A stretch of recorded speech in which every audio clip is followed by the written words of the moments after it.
கல்வி செய்திகள். செய்திகள் வாசிப்பவர் சிவசக்தி ஸ்டாலின்.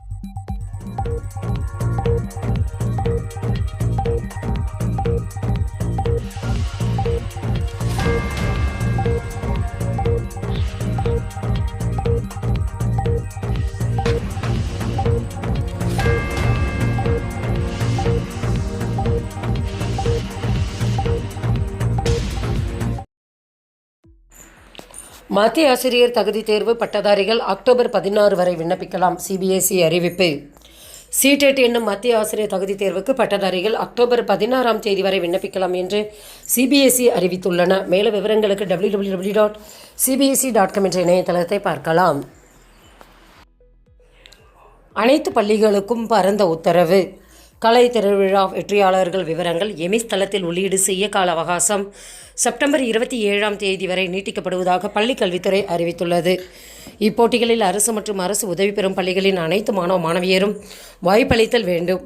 இந்த விவரத்தினை தலைமை ஆசிரியர்களுக்கு தெரிவித்து மாணவர்களை பங்கேற்க அறிவுறுத்துமாறு முதன்மை கல்வி அலுவலர்களுக்கு உத்தரவிடப்பட்டுள்ளது. திறந்தநிலை பல்கலைக்கழகத்தில் பட்டம் பெற்ற மாணவர்களும் பிஎட் படிப்பில் சேரலாம். தமிழக உயர்கல்வித்துறை அறிவிப்பு. தமிழகத்தில் 10ஆம் வகுப்பு 12ஆம் வகுப்பு முடித்துவிட்டு திறந்தநிலை பல்கலைக்கழகத்தில் பட்டப்படிப்பு முடித்தவர்களும் பிஎட் படிப்புக்கு விண்ணப்பிக்கலாம் என உயர்கல்வித்துறை அறிவுறுத்தியுள்ளன. மேலும் விவரங்களுக்கு www.tngasa.in என்ற இணையதளத்தை பார்க்கலாம்.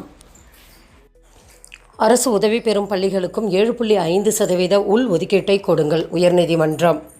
அரசு உதவி பெறும் பள்ளிகளுக்கு 7.5% உள் ஒதுக்கீட்டை கொடுங்கள். உயர்நீதிமன்றம் உத்தரவு. அனைத்து தாலுகாவிலும் குறைந்தபட்ச மாவட்ட தலைநகரங்களில் அரசு மேல்நிலைப் பள்ளிகள் அமைக்க உயர்நீதிமன்றம் மதுரை கிளை உத்தரவிட்டுள்ளது. அரசு மேல்நிலைப் பள்ளிகளில் அமைக்கவிட்ட மருத்துவ இடங்களுக்கான 7.5% உள் ஒதுக்கீட்டை அரசு உதவி பெறும் பள்ளிகளுக்கும் கொடுங்கள் என நீதிபதிகள் வலியுறுத்தி உள்ளனர். சித்தா, ஆயுர்வேதா, யுனானி, ஹோமியோபதி படிப்புகளுக்கு 7350 பேர் விண்ணப்பம். அக்டோபரில் கலந்தாய்வு. சித்தா, ஆயுர்வேதா, யுனானி, ஹோமியோபதி படிப்புகளுக்கு 7350 மாணவ மாணவியர்கள் கலந்தாய்விற்கு அழைக்கப்பட்டனர். இந்திய மருத்துவ மற்றும் ஹோமியோபதி துறையின் கீழ் அரும்பாக்கம் அறிஞர் அண்ணா அரசு இந்திய மருத்துவமனை வளாகத்தில் சித்த மருத்துவக் கல்லூரி, யுனானி மருத்துவக் கல்லூரி போன்ற பல்வேறு கல்லூரிகள் உள்ளன. அரசு கல்லூரிகளில் உள்ள 30 இடங்களில் அகில இந்திய ஒதுக்கீட்டுக்கு 50 இடங்கள் ஒதுக்கப்படுகின்றன. மேலும் விவரங்களுக்கு www.tnhealth.government.in என்ற இணையதளத்தை பார்க்கலாம். செய்திகள் நிறைவடைந்தன. வணக்கம்.